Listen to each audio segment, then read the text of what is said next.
Hello everyone. आज हम करते हैं मेटल एंड नॉन मेटल। सबको मालूम है ये जो चैप्टर है क्लास 10th के लिए इम्पोर्टेंट चैप्टर है और अदर एग्ज़ाम्स के लिए भी इम्पोर्टेंट चैप्टर है। ठीक है, सो देखते हैं मेटल और नॉन मेटल क्या होता है, इसके फिज़िकल केमिकल प्रॉपर्टीज़ क्या क्या हैं। यहाँ से आपके 10th क्लास के बोर्ड एग्ज़ाम्स के लिए कौन से टॉपिक इम्पोर्टेंट है इस चैप्टर में से। ठीक है, और सबसे ज़्यादा इम्पोर्टेंट इसमें देखते हैं कि आपके हायर कॉम्पिटिटिव एग्ज़ाम में भी कहाँ से पूछे जाते हैं। ठीक है, तो सबसे पहले मेटल एंड नॉन मेटल करते हैं क्लास 10th NCERT चैप्टर। ठीक है, देखो इसमें हम क्विक रिवीजन करेंगे। ठीक है, थोड़ा फास्ट रहेगा। ठीक है, क्लास 9th में हमने क्या स्टडी किया था, बहुत सारे एलिमेंट्स के बारे में स्टडी किया था ना, जिसमें मतलब वो सारे जितने भी एलिमेंट थे वो मेटल, नॉन मेटल और मेटलॉइड में क्लासीफाई थे। ठीक है, और मेटलॉइड में। ठीक है, मेटल, नॉन मेटल और मेटलॉइड में क्लासीफाई थे। ठीक है, तो सबसे पहले हमें ये देखना है कि जो मेटल्स हैं उनकी फ़िज़िकल प्रॉपर्टी क्या रहने वाली है, उनकी अपीयरेंस कैसी होती है। ठीक है, देखो सबसे ईजीएस्ट वे है स्टार्ट करने का, जो सब्सटेंस है उनको ग्रुप वाइज स्टडी करेंगे ना हम एलिमेंट्स को, तो हमारे लिए इजी रहता है। ठीक है, हमने कुछ एक मेटल्स ली, जैसे कि आयरन ली है, कॉपर ली है, एल्यूमिनियम ली, मैग्नीशियम, सोडियम, ठीक है, लेड, पीबी, जिंक, जेडन, और भी बहुत सारी मेटल्स हैं जो इजीली अवेलेबल हैं हमारे लिए। ये सिंबल्स हैं, सिंबल्स की फॉर्म में है, ये तो पता होगा ना कैसे किन लिए क्या सिंबल्स है, अदरवाइज़ बहुत डिफ़िकल्ट रहने वाला है चैप्टर आप सबके लिए। तो सबसे पहले सिंबल्स पता होने चाहिए। अब एटलीस्ट 10th क्लास के लिए तो 30 तक तो कंप्लीट लर्न होनी चाहिए। ठीक है, मेटल जो है प्योर स्टेट के अंदर है, उनकी शाइनिंग सरफेस होती है, उसे हम मेटालिक लस्टर बोलते हैं, मेटालिक लस्टर बोलते हैं। ठीक है, ये प्रॉपर्टी है एक। तो सेकंड है, जनरली जो मेटल होती है वो हार्ड होती है। ठीक है, ये मेटल टू मेटल वेरी करता है, ज़रूरी नहीं कि हर मेटल की फिर उसके बाद एक प्रॉपर्टी है कि जो कुछ मेटल्स होते हैं ना उनको हम थिन शीट्स में कन्वर्ट कर सकते हो। ये जो प्रॉपर्टी होती है मेलेबिलिटी, यहाँ से भी क्वेश्चन आ जाता है 1-2 नंबर में। मेलेबिलिटी और डक्टिलिटी, ये दो प्रॉपर्टी होती हैं। मेलेबिलिटी और डक्टिलिटी में क्या डिफरेंस है, या फिर मेटल नॉन मेटल में डिफरेंस पूछ लिया जाए तो उसमें मेन पॉइंट रहने वाला है। ठीक है, मेलेबिलिटी और डक्टिलिटी का 1 नंबर में डेफिनेशन पूछ लेता है। जिन मेटल्स को हम थिन शीट्स में कन्वर्ट कर सकते हैं बीट करके, तो वो होती है मेटल्स मेलेबिलिटी प्रॉपर्टी।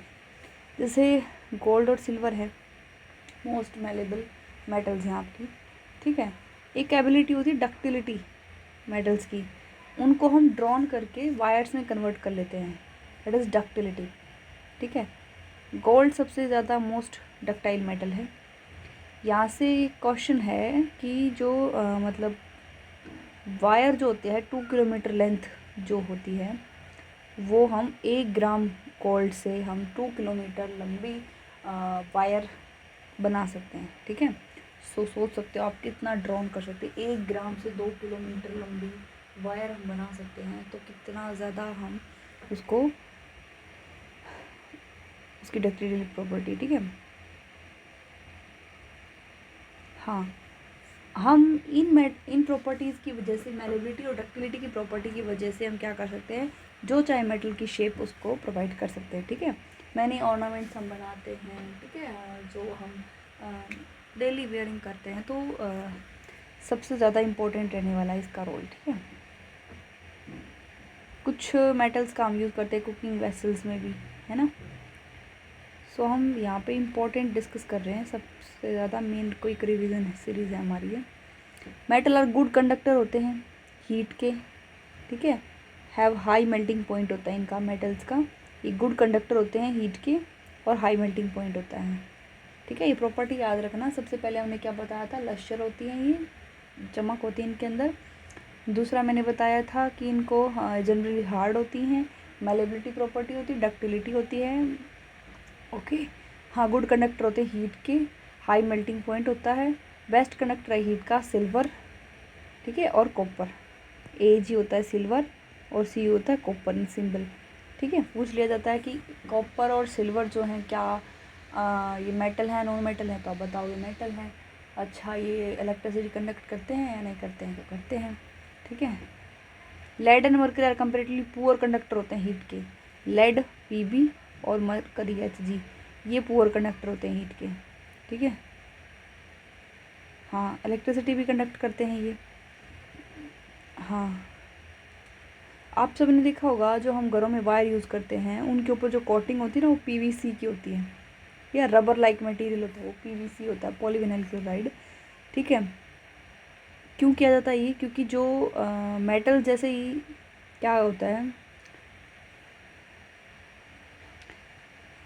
उनके अंदर वो करंट वो करते हैं ना, कैरी करते हैं, तो इस वजह से रबर की कोटिंग की जाती है, उससे करंट कैच नहीं हो पाता, ठीक है, हमारे तक। और हाँ, ये साउंड प्रोड्यूस करते हैं, ठीक है, हार्ड सरफेस से टकराएंगे तो सोनोरस प्रॉपर्टी है।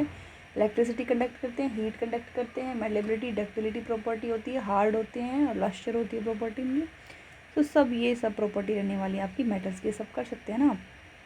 नेक्स्ट है नॉन मेटल। नॉन मेटल की इसके अपोजिट होती जाएंगी। नॉन मेटल जो है जैसे कार्बन है हमारा, सल्फ़र है, आयोडीन है, ऑक्सीजन है, हाइड्रोजन है। नॉन मेटल आइदर सॉलिड भी हो सकती हैं, गैसेस भी हो सकती हैं, ब्रोमीन को छोड़ के। एक्सेप्शन पूछ लिया जाए कि कौन सी नॉन मेटल ऐसी होती है जो लिक्विड होती है रूम टेम्परेचर पे और सारी सॉलिड और गैसेस फॉर्म में मिल सकते हैं, तो दैट इज़ ब्रोमीन। क्या है? ब्रोमीन, ठीक है।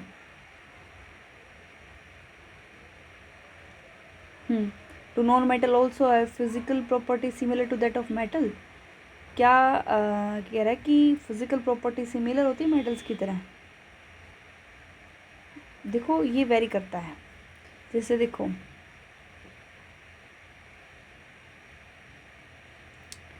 जितनी भी मेटल्स होती हैं मरकरी को छोड़ के, Hg मरकरी को छोड़ के सॉलिड होती हैं एट रूम टेम्परेचर। मरकरी क्या होता है?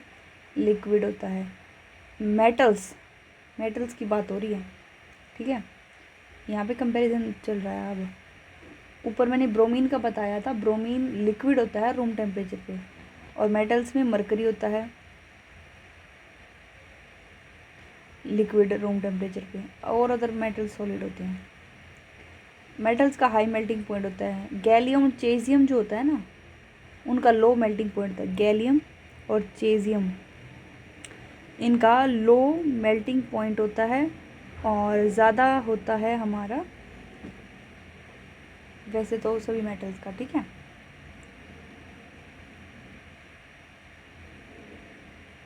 हाँ, लो मेल्टिंग पॉइंट इतना होता है कि अगर हम इन दोनों मेटल्स को हमारे पाम में भी रखेंगे ना तो पिघल जाएंगी, ठीक है।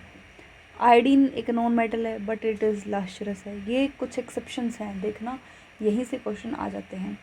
आयोडीन वैसे सारी मेटल्स हमने लश्चरस पढ़ी थी, नॉन मेटल्स होती है नॉन लश्चरस होती है, लेकिन आयोडीन है इसमें लश्चर होता है, चमक होती है। कार्बन नॉन मेटल है, ये एग्जिस्ट करता है डिफरेंट फॉर्म में, ठीक है। ईच फॉर्म को एलोट्रोप बोलते हैं। डायमंड एलोट्रोप होता है कार्बन की, हार्डनेस नेचर होता है सब्सटेंस का, high melting point boiling point होता है। ग्रेफाइट भी अनदर एलोट्रोप होता है कार्बन का, लेकिन और ये इलेक्ट्रिसिटी कंडक्ट करता है और अदर एलोट्रोप नहीं करते। क्योंकि ग्रेफाइट क्यों करता है, यहाँ से क्वेश्चन आता है बेटा। देखो ग्रेफाइट क्यों करता है इलेक्ट्रिसिटी कंडक्ट, जिसमें ये एक नॉन मेटल है, कार्बन का एलोट्रोप जो है कार्बन तो नॉन मेटल होता है ना। इसमें क्या होता है, ग्रेफाइट की स्ट्रक्चर इस टाइप से होती है कि इसके अंदर क्या होता है, क्योंकि लिक्विड फॉर्म में होता है ना, तो इसके अंदर ना इलेक्ट्रॉन एक फ्री हो जाता है, वो इलेक्ट्रॉन फ्रीली मूवेबल होता है, तो जिस वजह से वो इलेक्ट्रिसिटी कंडक्ट का कारण बन जाता है, ठीक है। एल्कली मेटल जैसे लिथियम, सोडियम और पोटेशियम सॉफ्ट होते हैं, उनको हम नाइफ से भी काट सकते हैं। ये एल्कली मेटल्स लिथियम को, सोडियम को और पोटेशियम को, ये मेटल्स ऐसी हैं जिनको हम नाइफ से भी कट कर सकते हैं, इतनी सॉफ्ट होती हैं। यहाँ से भी आ जाता है question. which metals are soft that can easily cut by knife, that is lithium, sodium and potassium. ठीक है, they have low density होती है and low melting point होता है. Elements can be more clearly classified as a metal and non-metal on the basis of their chemical property.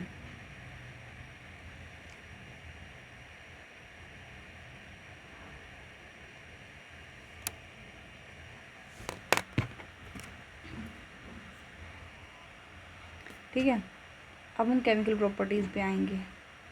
Mostly जो non metals होती हैं वो एसिडिक ऑक्साइड्स प्रोड्यूस करती हैं. जब हम वाटर के अंदर डिज़ोल्व करते हैं ना नॉन मेटल्स को, डिज़ोल्व करेंगे तो वो एसिडिक ऑक्साइड्स प्रोड्यूस करेंगी. ठीक है, और जो मेटल्स होती हैं वो बेसिक ऑक्साइड्स फॉर्म करेंगी. ठीक है, आप देखते हैं केमिकल प्रॉपर्टीज़ को.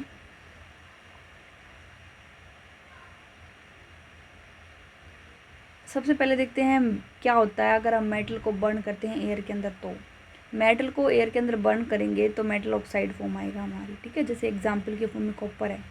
कॉपर को हमने ऑक्सीजन के प्रेजेंस में बर्न करवाया तो ये ऑक्सीजन के साथ कंबाइन होकर कॉपर ऑक्साइड बना लिया. ब्लैक ऑक्साइड भी बोलते हैं. पूछ लिया जाएगा व्हाट इज़ ब्लैक ऑक्साइड. ठीक है, ब्लैक ऑक्साइड जो होता है ये ऑक्साइड फॉर्म होती है कॉपर की जब ये कॉपर को हम ऑक्सीजन के प्रेजेंस में बर्न करते हैं. एल्यूमिनियम ऑक्साइड एल्यूमिनियम को बर्न करते हैं ऑक्सीजन के प्रेजेंस में. ठीक है,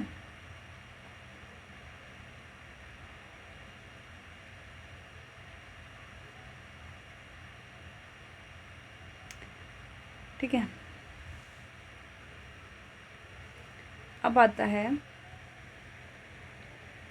कि कैसे कॉपर ऑक्साइड, चैप्टर 2 में हमने देखा था कॉपर ऑक्साइड जो है वो रिएक्ट करेगा HCl के साथ.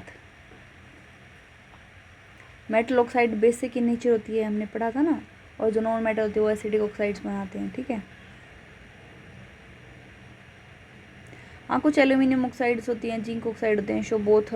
कुछ एल्यूमिनियम ऑक्साइड भी और जिंक ऑक्साइड भी दोनों एसिडिक भी as well as basic behaviour, दोनों तरह का बिहेवियर शो करते हैं. ऐसी जो मेटल ऑक्साइड्स होती हैं रिएक्ट करेंगी एसिड्स के साथ भी एज वेल एज बेस के साथ भी, जैसे सोल्ट और वाटर बनेगा. ठीक है, इसको हम एम्फोटेरिक ऑक्साइड्स बोलते हैं जो एसिड और बेस दोनों की तरह रिएक्ट करें. ठीक है, एल्यूमिनियम ऑक्साइड जो है ऐसे ही मैनर में रिएक्ट करती है. एसिड के साथ भी कर सकता है, बेस के साथ भी कर सकता है. ठीक है, एसिड के साथ करेंगे तो एल्यूमिनियम क्लोराइड बनाया, बेस के साथ बनाया तो सोडियम एल्यूमिनेट बना दिया. ठीक है, मोस्टली जो मेटल ऑक्साइड्स होते हैं इनसोल्यूबल होते हैं वाटर के अंदर, लेकिन कुछ हैं जो डिजोल्व होती हैं वाटर के अंदर जिससे अल्कली बन जाते हैं. ठीक है, sodium oxide potassium oxide dissolve होते हैं वाटर के अंदर जिससे अल्कलीज बनेंगे. जैसे सोडियम ऑक्साइड है वाटर के अंदर NaOH बना दिया, पोटेशियम ऑक्साइड वाटर के अंदर KOH बना दिया. ठीक है, यहाँ पे एक इम्पोर्टेंट बात है कि जो पोटेशियम और सोडियम है ना उनको हम ऐसे एयर में नहीं छोड़ सकते वो, क्योंकि ईज़िली आग पकड़ लेते हैं, इसलिए हम उसको हमेशा केरोसिन ऑयल में इमर्स करके रखते हैं. ठीक है, तो पूछ लिया जाए कौन कौन सी मेटल ऐसी है, सोडियम और पोटेशियम जो हैं जो इसको हम केरोसिन ऑयल में प्रिजर्व करके रखते हैं. ठीक है, ऑर्डिनरी टेम्परेचर पे कुछ एक मेटल्स जैसे मैग्नीशियम एल्यूमिनियम जिंक लेड है उनको हम टेम्परेचर ऑर्डिनरी टेम्परेचर के ऊपर थिन लेयर ऑक्साइड की उसे कवर करते हैं. ठीक है, ये जो ऑक्साइड लेयर होती है ना ये प्रिवेंट करती है मेटल को ऑक्सीडेशन करवाने से. किस किस को, एल्यूमिनियम को, जिंक को, लेड को और मैग्नीशियम को. ठीक है, आयरन हम हीट करते तब बर्न नहीं होता, बट आयरन फिलिंग बर्न होती है वाइगरसली, जैसे ही फ्लेम के पास में लेके आते हैं. Copper does not burn but hot metal is coated with black coloured layer of copper oxide. Silver and gold do not react with oxygen even at high temperature पर. ठीक है,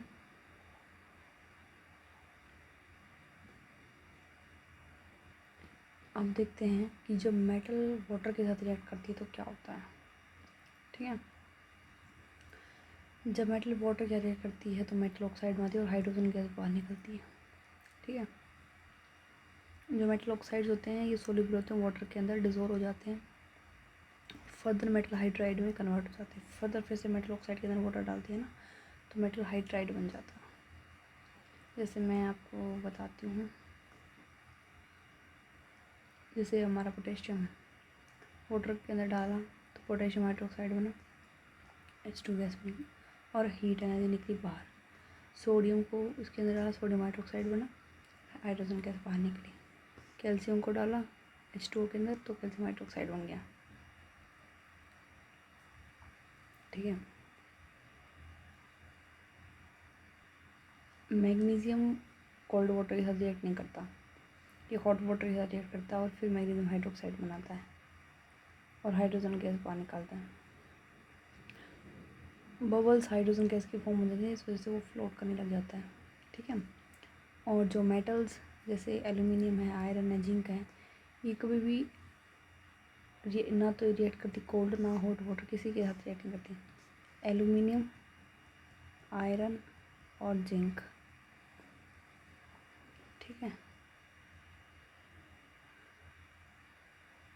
देखो, but they react with steam, water के साथ नहीं। ये यहाँ पे ले रखे नहीं, ये स्टीम है, स्टीम। ठीक है, स्टीम के साथ रिएक्ट करती हैं ये ऑक्साइड, तब ऑक्साइड बनाती है। ठीक है, अब मेटल को एसिड्स के साथ रिएक्ट करेंगे तो ये हमारे डाइल्यूट एसिड लिया मेटल के साथ तो सोल्ट और हाइड्रोजन गैस बनेगा। ठीक है, यहाँ से इम्पोर्टेंट क्वेश्चन बनता है, ध्यान से देखना।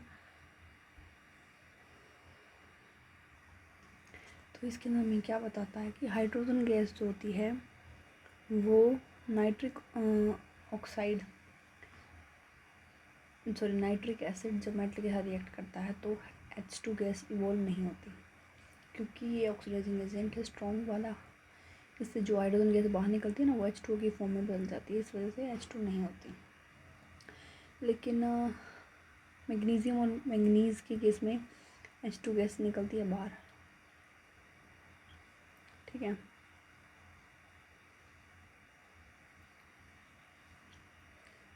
सो हम रिएक्टिविटी से देखते हैं मैग्नीशियम, एल्यूमिनियम, जिंक, फिर आयरन, ये हमारा ऑर्डर रहता है रिएक्टिविटी का। हाँ, कॉपर के केस में क्या होता है, कोई बबल फॉर्म नहीं होता क्योंकि उस टाइम टेम्परेचर सॉरी में अनचेंज रहता है, कॉपर अच्छे रिएक्ट नहीं करता। नेक्स्ट हमारा है मेटल रिएक्ट करेंगे solution of other metal salt के साथ तो क्या फॉर्म करते हैं। देखो, जब मेटल ए कोई सोल्ट सॉल्यूशन बी के साथ रिएक्ट करती है तो सोल्ट सॉल्यूशन ए का बनता है, मेटल बी बाहर निकल जाती है। ठीक है, तो अब हम ये देखते हैं उनकी रिएक्टिविटी सीरीज़ के अकॉर्डिंग क्या होता है। जो हाईली रिएक्टिव मेटल होता है वो लेस रिएक्टिव को डिस्प्लेस कर देता है और खुद उसकी जगह आ जाता है। ठीक है, ये हमारी रिएक्टिविटी सीरीज़ है, इसको ध्यान से देखना, यहाँ से भी क्वेश्चन आ जाते हैं, इनफैक्ट आते ही हैं यहाँ से। ठीक है, sodium, potassium, calcium, magnesium, aluminium, zinc, ये तो मोस्ट रिएक्टिव हैं। यहाँ ऊपर से रिएक्टिविटी डिक्रीज होती जाती है और ये लिस्ट रिएक्टिव है। ठीक है, sodium, potassium, calcium, magnesium, aluminium, zinc. ठीक है, Hg, Ag, Au, गोल्ड और सिल्वर। ठीक है, तो हम इस पार्ट में इतना ही करते हैं, नेक्स्ट पार्ट में चैप्टर को कंप्लीट करेंगे। ठीक है ना, काफ़ी लेंथी लेक्चर हो जाएगा। ठीक है, आज अब इतना करें, नेक्स्ट पार्ट में चैप्टर कंप्लीट हो जाएगा। ठीक है, थैंक यू।